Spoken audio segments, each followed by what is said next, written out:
Hi there, Glocal citizens. Welcome back to the podcast that inspires a borderless mindset around manifesting a new world. I am your host, Florence Adu, coming to you from a lovely Accra as the heat starts to pull itself up and we're moving toward the dry season. So you know what that means for me. But right now we're enjoying an extended raining season. It's just the life in these lands. And my guest is coming to us from across Africa on the other side. And I'm excited about this conversation because it is our final installment of conversations around the Livewell initiative's post-pandemic women's empowerment program. And he has been an integral part of working with Bisi and her team on several different sessions. And I believe there's an upcoming session that he is going to be a part of, which he's going to tell us a little bit more about in our conversation. So I'll get to his bio. He is the Director, Africa Region and Global Policy Lead for the Pandemic Action Network, driving strategic advocacy efforts in Africa and globally. He also serves as the incoming Executive Director of Resilience Action Network Africa, RANA. It is the Pandemic Action Network, PAN's networked advocacy partner, where he is mobilizing advocates to champion an Africa-centric, globally facing resilience agenda. He brings over 15 years of experience in advancing intersectional justice using citizen-led, rights-based approaches in Africa. Previously, he served as an Open Society Initiative for East Africa, OSIEA, Health and Rights Program Senior Manager. He also coordinated the Open Society Africa Pan-Africa Vaccine Justice to advance Africa's vaccine-related research, development, and manufacturing. He served as University of Manitoba's Global Institute for Public Health's East Africa Policy and Advocacy Manager. Aggrey Aluso, welcome to the podcast. Thank you. Thank you for having me, Florence. Yes, I'm so excited to have this conversation. So let's get started. Where are you from? Where are you local? And what is your craft?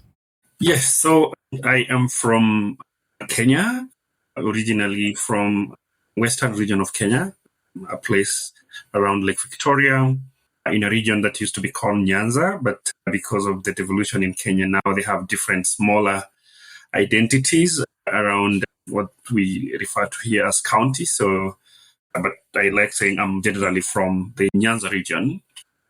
It's a lakeside community. Currently based in Nairobi, which is the capital city of Kenya, but working within the global context of Pandemic Action Network and the Pan-African context of Resilience Action Network Africa. And the work that I do, currently I am spearheading advocacy to ground pandemic preparedness and response as an important advocacy and policy issue within Africa and at the global stage, generally advancing global health security, building on the experiences that we had from COVID, and building on that same experience, we are very invested, and that's the work I try to do, in breaking the silos and bringing different constituencies, working around structural issues that are adjacent to health to work in more collaborative structure. So that's why we have the resilience agenda rather than just having PPR agenda. So the resilience agenda bring in all other related, actors working on financing, particularly development financing conversation, because we realize without resources, a lot of the ambitions that we have will not see the light of the day. And yet that's one area we have lots of challenges, securing the correct framing for global health security to really be part of the development agenda that is deserving of the resources that need to be availed for development. So that's something we actively trying to push. Also, still advancing issues around intersectional justice, particularly looking at the gender imperatives in the PPR agenda and in the whole resilience agenda, because the world is still very divided and accords different opportunities and responds not in ways that are fully informed by the realities of the people that live in it. And a lot of times our initiatives don't respond in the best way that they should to the needs of women and girls. So we're really very invested in ensuring that, these conversations center gender and intersectional justice within them. And looking at also where Africa is and with the challenges that we have, that are also creating some of the threats that we are facing. Our food system is very central, and we know lots of challenges still exist in Africa, including malnutrition. I was just in a meeting 2 weeks ago in Abidjan where we were exposed to very, very horrifying statistics in terms of malnutrition. And we're seeing how that is playing out in DRC and Burundi in terms of the Mpox pandemic, where we're seeing lots of deaths resulting from underlying challenges like nutrition, but also that also becomes one of the areas through which we get into the context of dangerous pathogens when we source our foods in territories that were not meant for us to get our foods from. So very, very important subject is that. And of course, climate is an issue of the moment, very, very pivotal in the global health security conversation. So it's one of our priority issues. And just looking at how this intersects with all those things we've talked about, food systems, with health, and its differential impact on women, and particularly how it's exacerbating the pandemic risks. It's really, really become a big determinant of our health outcomes. And therefore, it's something we really want to center beyond the traditional focus that it has had on energy and agriculture. We want to really pivot it within the health and global health security context to be specific. So those are some of the things that we do. And my work really has been to push policy work globally, really about shaping the evolving policy and legal ecosystems to be supportive and, drive the change that we need. And that's what we've been doing, including working around the Intergovernmental Negotiating Body for a new pandemic agreement, which is really something we're trying to see, as a avenue to really ground the equity concerns that have been very central in the PPR conversations. Thank you. Okay, that was an earful. So you went through so much about the landscape of health, wellness, and an activation around the ecosystem that really cradles where people are and what they need in order to survive. And so you posted something recently. I think you were recently in Berlin, and it was a global conference. And you posted something that really, your key takeaways. And one of the key things that you mentioned is that it seems like our multilateral institutions are not doing what they need to do. And so you being in a central place of communicating across those lines, and myself, the name of this podcast is about citizenship, right? And so, we take for granted that people are even engaged and interested and able to exert any kind of influence. And I think with these elections that have happened this year and are happening the US, here in Ghana, are the systems just broken? When you say there needs to be a reset, are they just broken? And what do you see as a way to activate people?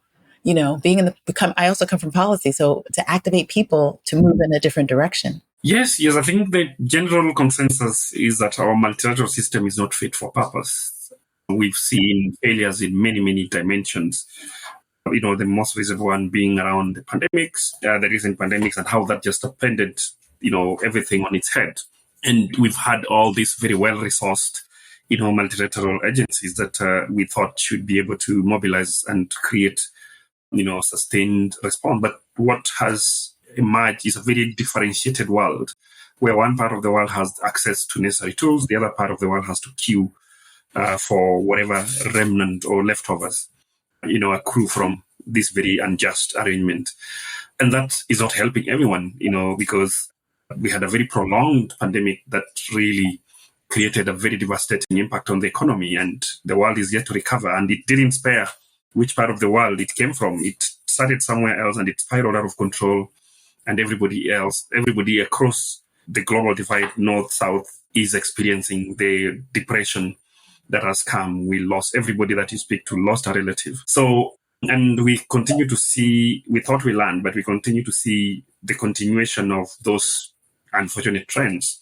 Now we have Mpox in Africa, DRC being the epicenter, and number of countries now numbering more than 21 in Africa already have reported cases with very high case fatality rates beyond what it should be, because normally Mpox is something that people should get it.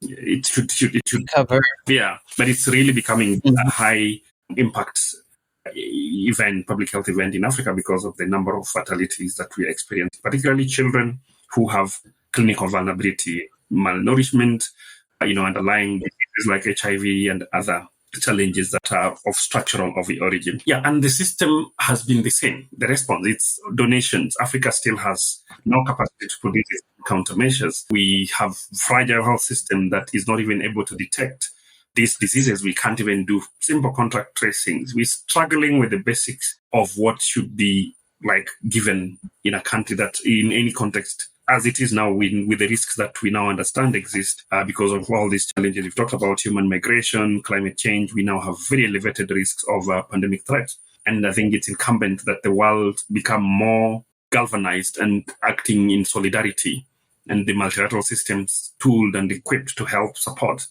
And each region, having the necessary countermeasures to quickly deploy when outbreaks occur, but we don't have that. And it's just a sick system that is still anchored on very capitalistic reasoning. And we see lots of challenges just resulting from world not being in the place where it needs to be in terms of understanding our shared risks and acting in solidarity to help contain those risks so that everybody can just focus on what needs to be focused on, which is supporting humanity to live peaceful and fulfilling lives. So the multilateral system, as you may have followed the conversations from this Summit for the Future, which really sought to interrogate where we are and what needs to happen. Everybody, I attended that summit in New York recently. There was unanimous agreement that the multilateral system is not fit for purpose. It doesn't have the trust. It doesn't have the support that it needs. And the world is too divided, too many wars, too many diseases that are not being addressed appropriately. And we just have a sick world in terms of the climate change and its impact. It's drowning everywhere, Drowning in Nigeria the other week, it was driving in Nairobi. So it's just, and the world is not speaking with one voice, yet we have all these shared challenges. So my long response to that is that we have a very huge, what we call trust deficit. And in the multilateral system, that was the core of the conversation in last week's meeting in Berlin. It's the trust deficit that has really accrued over time, and whatever is being done is not enough to really bridge that trust deficit in the multilateral system. And it's just beholden to other interests other than humans' interest. And that's something that really needs to be interrogated and challenged actively by citizens like us, so that we can center human beings and human interest as at the core of these considerations. So it's up to us, right? It is up to us, because if we don't prioritize as a political issue, they don't take it seriously. So we really need to push it from all angles. Global South, global citizens have to speak with one voice. It doesn't help anybody in rich or North country if the world is not safe from diseases, if the world is not safe from climate change, if the world is not unified to address the youth challenges or the immigration challenges that are coming as a result of all these issues. You'll be dealing with mopping the floor while you need to close it up. So all of us have a role to play, make it a political priority wherever we are. Sure. Many would argue that there's really no difference between politics and capital.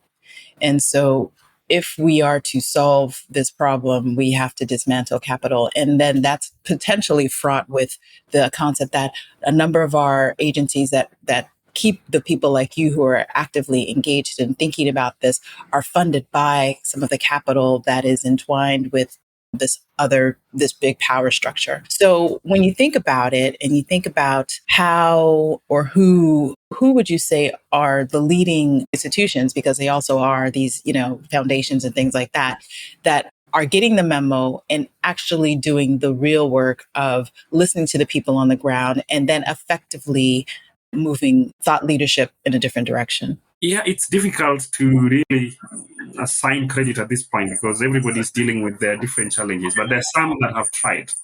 I like the fact that the UN agency thought it wise to have Summit for the Future to really recalibrate and, reflect on the multilateral system and change. So I think that's thinking in the right direction. But of course, they are really doing this under a lot of pressure and distraction from other challenges like wars and other threats that are very, very pressing. But I think the fact that they had the presence of mind to put that as a critical agenda, I think that's commendable. So the UN, they need a lot of political support. They struggle to get that because of the same division, the political stratification and division that is currently being witnessed.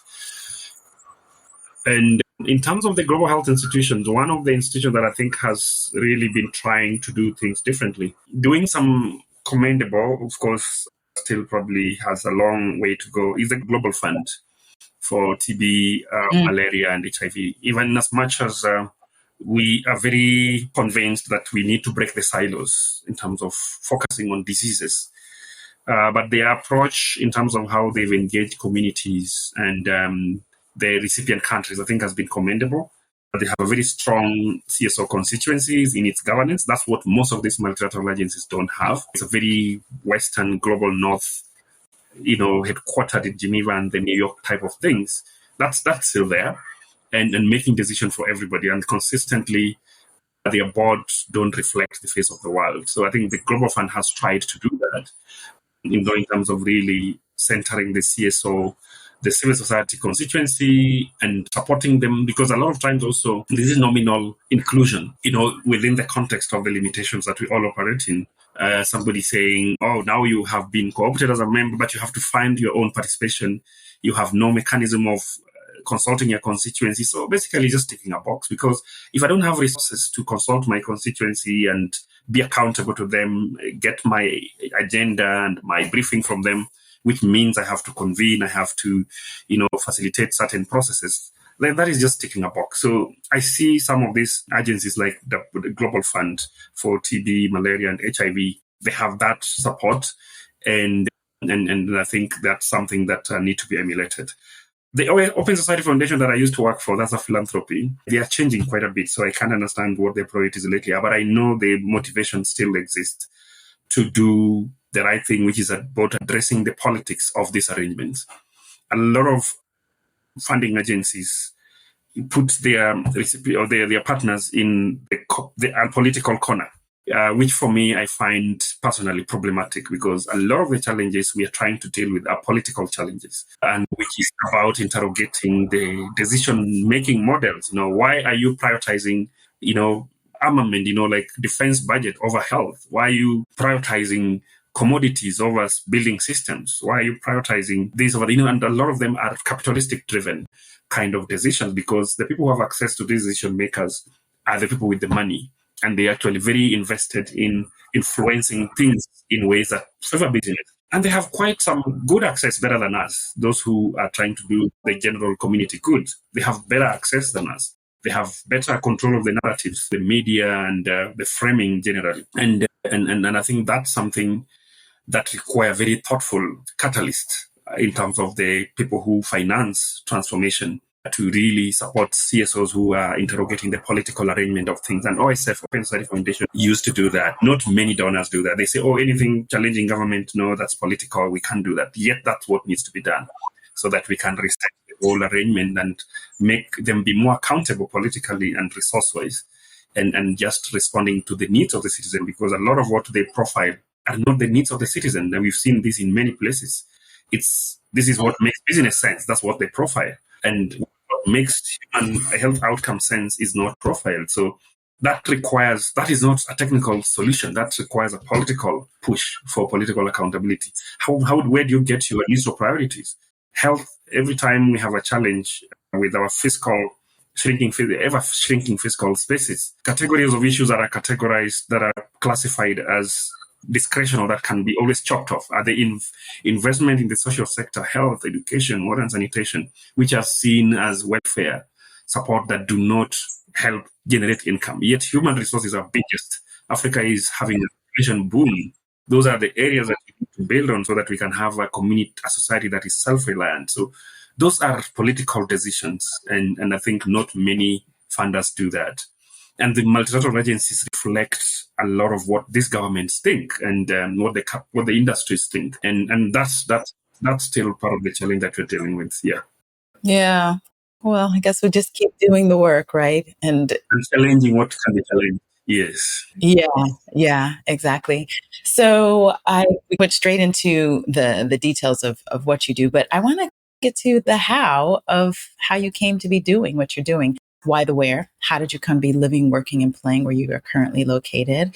And I'd like you to infuse that into how you became this health advocate and leader. All right. So I come from Africa. I stay in Kenya, where we have all this convergence of challenges that we're talking about. So I think the first point of departure is, believing the reality of this unfortunate arrangement, where we grow up with lots of challenges and, accessing health in the region that I come from is a very malaria-prone area. Lots of children used to die of malaria. Water was always a challenge. Children used to die of diarrheal diseases, all preventable, vaccine and medicine preventable diseases. And for a long time, these were the biggest cause of death. And I was there. It's a miracle of those of us who survived those regions with malaria. Around Lake Victoria, the malaria cases were very high. And I saw the challenges that we lived through, and then HIV came, and it was just, reliving the same thing. So you are old enough, now you passed the age where malaria can be a challenge, then you have HIV. And all this was trained by, things that I could see, in my young mind, I could see this could be addressed. It became very reflective of the societal arrangements of the power imbalances. So young women are the ones who are impacted more by HIV, by all these challenges. And therefore, my entry into the workforce immediately once I finished college, university, was to really be in a space. My motivation was really to get into the space where we can address the structural issues that are really constraining people's access to health, because health was the most visible failure, more than anything else. So I started working in, not exactly in health, but I was working in a gender and community empowerment context, but bringing in a lot of all other related challenges, including HIV, women access to leadership. And I grew up in that sector and, really touching on everything. But you find that all these are related. Yet we attempt to address them let's deal with women empowerment now, or let's deal with education. And if you look, it's the whole connected thing. The gender issues are the ones that spill over into access to education. So there's that differential of access to educational opportunities and employment. And of course, the vulnerability that comes from economic deprivation and being exploited sexually, getting into higher risk of HIV, it's all intertwined. So as I continued working in the sector, I know I was getting deeper inside, and I've always been convinced we need a human right-based approach that really address the underlying structural issues, the determinants around everything. And this is just about the human person, the whole of the person, not just one part of the person. And so that's how I have been working. So I've worked in different spaces, just revolving around human rights, using advocacy as a tool to, really push for transformative outcomes in terms of shifting power relations so that we can have more equal and society or responses that are, addressing issues of everybody in all their dimensions, the whole person. So I worked in that gender context, and then I moved to work with youth and children's rights before now getting back into health. So health has always been the background of everything that I do, but I've over the years worked on gender, youth, child rights, because I worked with Plan International also as a youth advocacy officer before I became the country advocacy manager. So, and then started working more substantively on policy transformation in the health context. And that's one thing that I carry today, really using human rights lens, which gives me the opportunity to look at the all interconnected challenges that humans face, the whole of the person, not just part of the person. If you address human rights, if you use the human rights lens, then you're really being more transformative than just picking one dimension of a human being and say, oh, you have your right to health, so your food or nutritional rights can wait because you can only do one at a time. I don't think we live such kinds of life. So that's where I have come to be, and I believe we have to address things from the root, and we have to empower people to be agents of their own change so that it's sustainable, because when we do singular issue things that are done for people, when the project folds up, that's the end of the initiative. But I think if you see the transformation in the person, then the change is in the person. I believe that's how I've come to be who I am, because I don't do things that I don't believe in. And I also think sustainable change, you have to get to the heart of the person. The person needs to believe in the change, and they have to feel empowered enough to do it and to believe that change is possible and to know who they need to address or what needs to be addressed. And that's when you see it. So even if you don't have the specific tools that you probably are providing as a pilot phase, they would find their ways of solving their problem because they believe in themselves, they believe in the opportunities and the probability of change, and that drives change in a sustainable way. And I've evolved over years, working from a community to the national level, to Africa level, now at the global level. So I've had that consistent transformation. But I've not changed my physical location. I'm still based in Kenya, but I realized the challenge of global, we really need to actively challenge this global framing, because I've seen that a lot of times when you work in these big organizations and you have a global role, then you have to shift your base to Geneva's, New York's. Africa is also global. Let's run the world from Africa, Let's run the portfolios from wherever you are. So I'm here physically, but I engage in global spaces every other day, virtually and physically. Yeah. Can you tell us a little bit more about your Nairobi? We like to get to know a little bit more about what part of Nairobi you're in, what's the feel, and especially in the context of recently there's been protests and this uprising. Yeah, tell us more. Yeah, Nairobi is this very vibrant space. A lot of people think it should be the capital of Africa because it's got quite a welcoming feel around it. Don't tell the Nigerians that. But Nigerians love Nairobi more than we love Nairobi ourselves. So I think you're right. There'll be better advocates than me for Nairobi. It's true. So I like the vibrancy of Nairobi. I stay in the eastern part of Nairobi. Actually, technically, I stay in another county out of Nairobi. So Nairobi is my reference base, but I stay in Machakos County, which is one of the just neighboring counties. Nairobi, but it's part of the broader Nairobi metropolitan. And what's amazing about Nairobi is the political vibe and the cultural vibe. So people can go hard at anything they choose to do. So when they want to have good time, Nairobi is the place to be. When you want high octane political engagement, Nairobi is a place to be. It's always been the epicenter of revolts and revolution. So from the early days when we faced very retrogressive rule under the former President Moi, there was very sustained push from Nairobi, from the capital, spilling over into the other regions. But, people have a very strong spirit of resilience in Nairobi, a very strong motivation that things can change. It's the city of Wangari Maathai. Remember how Wangari, the resistance culture is really an integral part of Nairobi's DNA.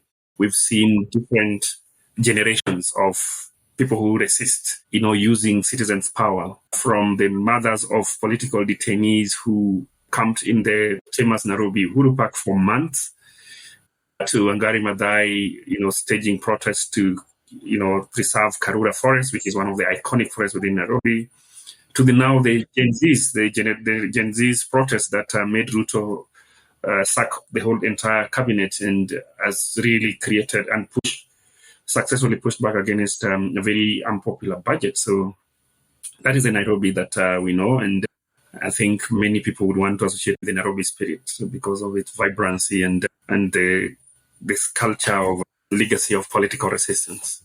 Yeah, well, I'm looking forward. I'll be there in March. I'm looking forward to my first time experience Nairobi in Kenya.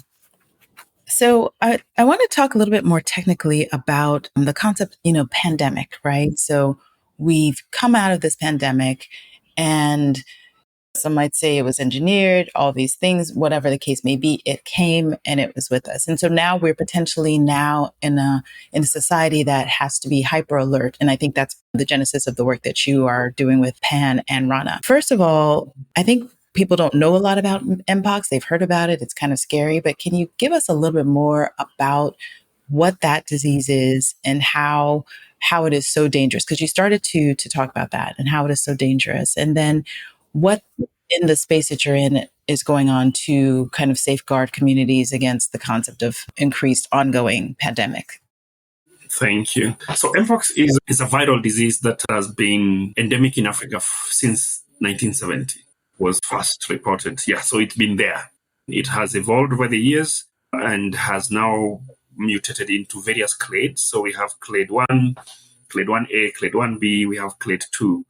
So it's branched off in different directions depending on that's how organisms operate. They mutate also. They want to survive and they want to have whatever impact they're seeking to have.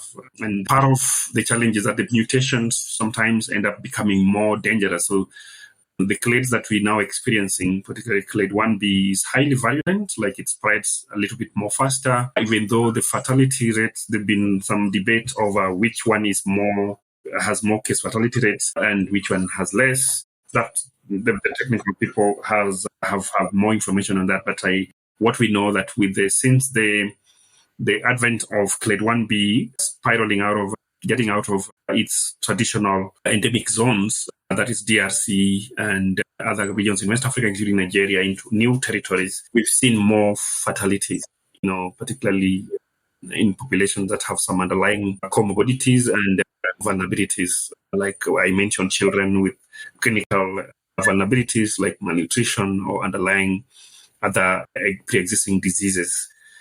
So this of course, this is the second time this disease has been declared a public health emergency of international concern. The first phase was in 2022 when it largely affected the global north, and it had very few case fatality. Now, with this Africa-centric fake, or what we call public health emergency of international concern, of course, Africa CDC has also declared it as a public health emergency of continental security. It's been having more case fatality rates, so like nearly 3% higher cases. And it's really a zoonotic disease. That means we're getting it from the animal kingdom. Like many of the diseases of pandemic potentials, you realize that most of the diseases that we are facing have animal names. So this was monkey, before it became monkey, mpox. We have Ebola, which, definitely is a zoonotic, came from association with bats. And of course, Ebola, not Ebola, COVID, of course, was from animal origin. So this is one of the zoonotic diseases that we have acquired from animals. So they are zoonotic reservoirs, as they call them, in some regions, particularly DRC and other West Africa countries. That means animals in those contexts have it. So when people sourcing their food from those animal territory, take it from the animals. But now it becomes a challenge when now we have sustained human-to-human infection. So usually it would be animal to human. But now what we are seeing in the latest iteration of this outbreak is now it has seen more sustained human to human. That is a uniqueness of the clade 1B, which is more of the human to human. It's now become even sexual. So it's not just, eating contaminated food. It can be transmitted through sexual contact. It can be transmitted through fomite, exposure, like people who share beddings, people who share clothing, people in close proximity who can get into contact with fluid. So that means it's not just sexual, it's not airborne, but it's body fluid contact. And that has been the biggest challenge now, because when it's sustained human to human, now it doesn't require somebody to visit DRC or where it was to eat the food, but it's somebody who has picked it, has driven to Nairobi, picked it on the way. So it's been on the transport corridors mostly, if you've seen the trend. People who have had previous visit to those regions, and then they're able to transmit it. So that's how it is. And we've been seeing concerted efforts. Africa CDC has really lived up to its responsibility as a coordinator of continental response. I think they've done well there. But the perennial challenges of not having the right commodities, not having diagnostics to really even know what proportion of people have been exposed. Because if you have good diagnostics, rapid diagnostics, then you're able to contain it. You test people, and when people realize they have the virus, even if it's not manifesting, they're able to be supported to maintain some healthy distance, to avoid contact, so that they're able to, cut the spread. But we don't have the suspected cases versus confirmed cases. There's a huge discrepancy because we have very little of diagnostics. Just about very little percentage of suspected cases get tested eventually. And, sometimes transmission can occur even if you are asymptomatic. You've not exhibited the symptoms, but you can transmit the disease. So that's the challenge. Of course, vaccines, we've seen a great outpouring globally. There's about 5.3 million vaccines pledged to date with significant financial resources commitments, but we've not seen those translate into actual delivery. So from the promises to there's a huge difference. And of course, we continue to see system or health system constraints because all this depend on the infrastructure. Cold chain facilities, you're able to keep the vaccines under the refrigeration requirements. Most of the regions impacted have very weak, very poor infrastructure. So DRC, it's in rural regions. The Congo, Burundi, very rural, far-flung regions without even roads, leave alone electricity. So those are really constraining our response. So the sheer infrastructural barriers that we face is really constraining our capacity to respond to the outbreak. So we really need different approach. I think Africa will really have to still work on very many things to get to where we need to be. Yeah. Wow. That is a very, it's a scary thought that we've committed and that we haven't. And so this goes back to that idea of how serious are we when it comes to really attacking and making all of our issues go away. So what do you think is the prognosis for what we're going to do about Mpox in particular? I think we have to continue doing what needs to be done. I think our best bet is to really now move with speed to operationalize the Joint Emergency Response Plan.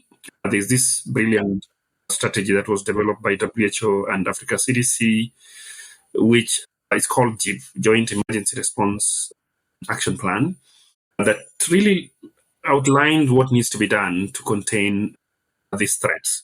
It's really about mobilizing capacity to ramp up capacity to detect the surveillance capacity, like detect the pathogens before they even get out of their zoonotic reservoirs, because I think we now need surveillance beyond human into the animal territory because our outbreaks are coming from spillovers from animals. So we need to know which reservoirs are active where, the zoonotic reservoirs where we have those pathogens that can spill over to human beings. So we really need to up that One Health approach. And of course, we need to also strengthen the humans' surveillance capabilities, diseases amongst human beings, and just to have a good track record of what we are dealing with in any zone, in any region. Of course, this will not have to be done individually within different countries because we have a lot of cross-border, pathogens don't require visas to cross from one country to another, yet we have a lot of discrepancies in terms of capacities in this one country and the other. We have to really appreciate we are in global health security, and I'm using global health because it's not just African issue.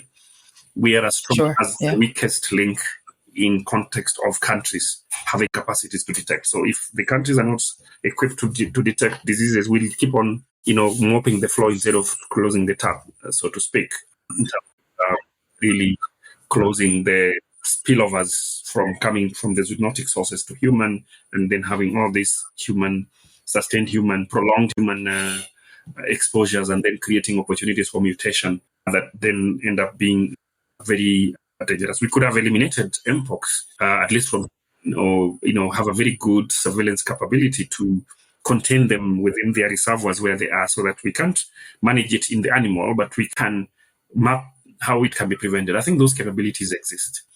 And you've seen where most of the time outbreaks occur in areas where we have some kind of fragility. In terms of people not. So you see in DRC, it started with people in displaced camps in Kivu, where we have a lot of internal displacement. And, people who are already facing some constrained livelihood situations because of this displacement again. And so we have to really map those triggers of outbreaks, the social and political, because I've seen some very consistent patterns in outbreaks and fragility. And that's something that rarely gets into conversations around disease prevention and response, the political context and the fragility that have become really the sources of most of the outbreaks. Ebola, you can see the trajectory where they're coming from. And I think Operationalizing this plan, as I said, and countries just being more serious that this is not something that we read in books. It's with us. It's just a question of when is the next one going to strike? We can't keep on being on emergency mode all the time. I think we really have to build systems that are dependable. And I think now this takes it to the global stage. Countries have different priorities, particularly African countries with all these competing challenges, that many of them don't prioritize this. They say, oh, we will not plan for a disease that has not even happened. Yet we have actually existing diseases like malaria, cholera, killing people. So they tend to prioritize the and here kind of issues.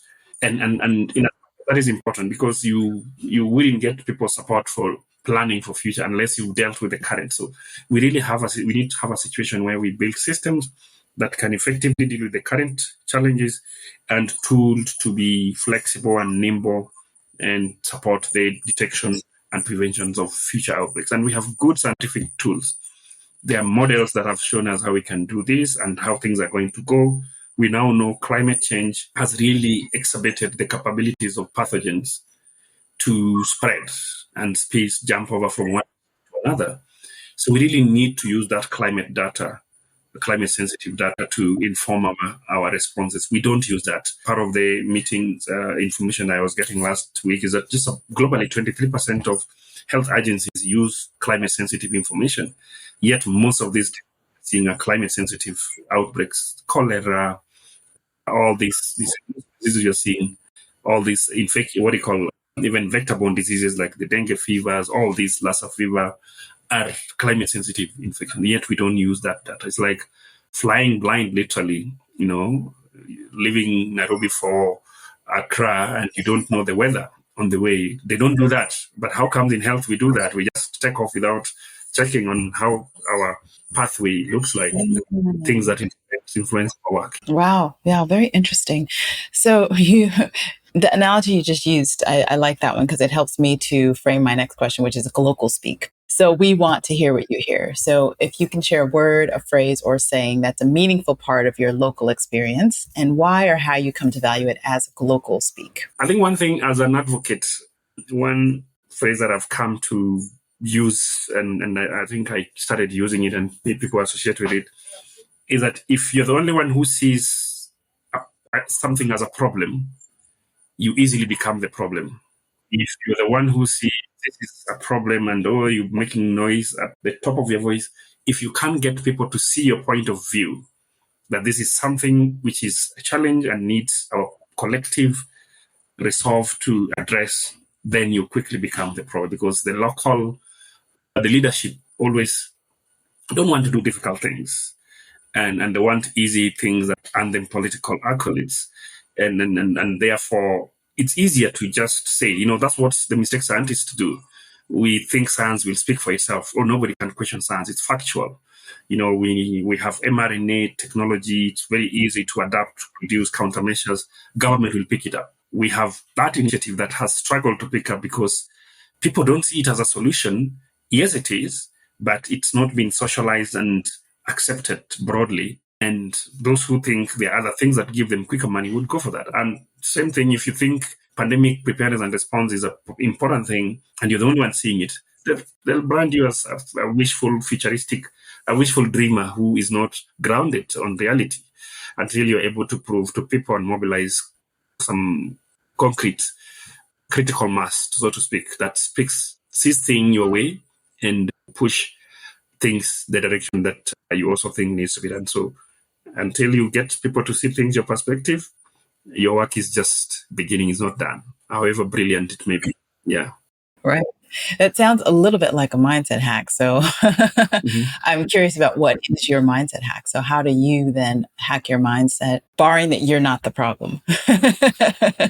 Yeah. What is your mindset hack? How do you hack your mindset? One that you practice, one that you know of, one that you can imagine. Yeah, I think one thing that how I get myself to really latch on things and get it moving is being able to connect the dots. I have to, first of all, before I set out to convince anybody about something, I have to convince myself. I have to see how the dots connect on this concept that I'm working on. Like if I do this, the pathway, it has to really make sense. And I see if we do this, we can actually do this. And this is how you get to this from this point. And then once I convince myself, I will get the necessary interest to sustain my engagement in that field. If I don't get it, if I don't convince myself that this is something that actually makes sense and is real and worthy of my attention, it won't work. And that's something I don't know how people do, but I know people who would do things and they tell you, they said like, okay, I'm just doing this because I've been paid to do it, but I really don't believe in it. That's something I will never do. I have to really believe in it and, see how it actually can work and transform the world in the way that I imagine. Yeah. I like that. That's a good one. So before we talk about the post-pandemic women's advocacy program, we want to find out who is Aggrey when he's not working, when he's not being this global traveler and really immersed into health and resilience and gender issues. So are you a reader? Are you a watcher? Are you a listener? And what are some of your favorite reads, watches, or listens? Or what else do you do in your leisure time? Yeah, sure. I'm a very social person. So one on the extreme of the extroverted side. So working from home sometimes gets the better of me. So when I'm not doing these things, I want to connect with friends, have a good time, listen to good music, or catch a good movie, read a book as well, or just read blogs. So nowadays, you don't even have to read a book. They're just streams of information that come through the social media. And I like short reads. I like short reads, things that don't take a lot of my time. My concentration span is not very long. But I do read when it captures my attention. So I do more of the watching than reading. But when a book captures my attention, I read. So part of the books that I read are the Yuval Harari series, the Sapiens, the 21 lessons for 21st century, But there's one that I just discovered, and something that part of the things that I've always believed in, my mindset hack theory. As a man thinketh, so is a man.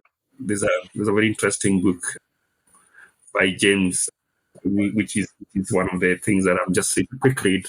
I'm currently just in between reading that.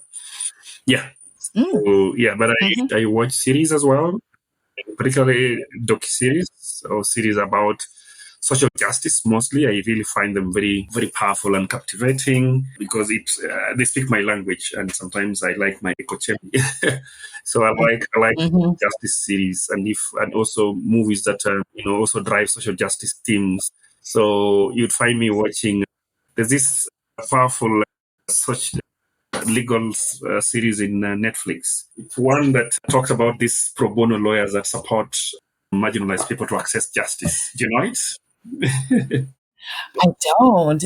I have to say I'm more of a listener, and so it's occasion that I guess fewer occasions that I watch TV or watch Netflix. So, but I mean, it's like a treat because it's the amount of time that I spend in doing that is when I'm actually able to take in. But I love movies. I actually, speaking of social justice films, I recently went to the Ghanaian premiere of The Man Died, which is Olasiyinka's story. Okay, great. And so that was I highly recommend that. That's a great movie. So you were mentioning. Yeah. So this one is Lincoln Lawyer. The Lincoln Lawyer is a good one. So Lincoln Lawyer. Okay. Yeah, Lincoln Lawyer speaks my language and really. Oh, right. Yeah, and if you get time, watch the Amsterdam. It's about health justice. Okay. The New Amsterdam series is a great one too. It really brings to form. Oh, I've seen that one. I think I've seen an episode or so, maybe on a plane or something. But yeah, a great one too. Yeah. Okay. All right. So those are some tips for our listeners to check out, reading and watching. And so let's talk about the Post-Pandemic Women's Empowerment Program. You've been a part of it, and it's coming. I think there's a session that's coming next week, I believe. So tell us about how you came to be a part of it and what your vision is for your upcoming session. Yeah, so I came to be a part of it when I met Bisi. I think we I met Bisi Bright, Dr. Bright, in the World Health Assembly last year in Geneva. And we had a conversation, and we found that we had quite a lot in common, and we struck this professional connection, so to speak, with Dr. Bright. And we met again in a number of these global engagements, and she started inviting me to this session. So I think I've done 2, and it's a great opportunity to really bring this nuanced conversations around PPR and how it intersects with gender justice issues. I think it's something that is not given the due attention it deserves. There's quite a lot of theoretical, so to speak, vibe around why it's important, but really getting to the practical and getting to speak with people in the front lines who, really are involved in these responses and really have the opportunity to shift things in the right direction. I think we still have quite a bit of a gap between that theoretical conceptualization and the practical. So I think that's the gap that Livewell is trying to bridge, really bringing the frontline actors to engage with the professionals. So that interface between the practitioners and those who are in advocacy, global advocacy spaces like us, is a good one, because now we're able to get, at least not connecting the dots completely, but at least get the agendas from both those in the front line, also being able to share the conversation that happen global. And you see it's a mutually reciprocal space where everybody has something to offer. And I think that's how conversations should be. In this field, the biggest experts are those who have lived reality, those who are in the front lines. Mm-hmm. If you read the stories of pandemics that never happened, behind those stories, there are these powerful community level actors who have the skills to know something is happening that has not been happening before.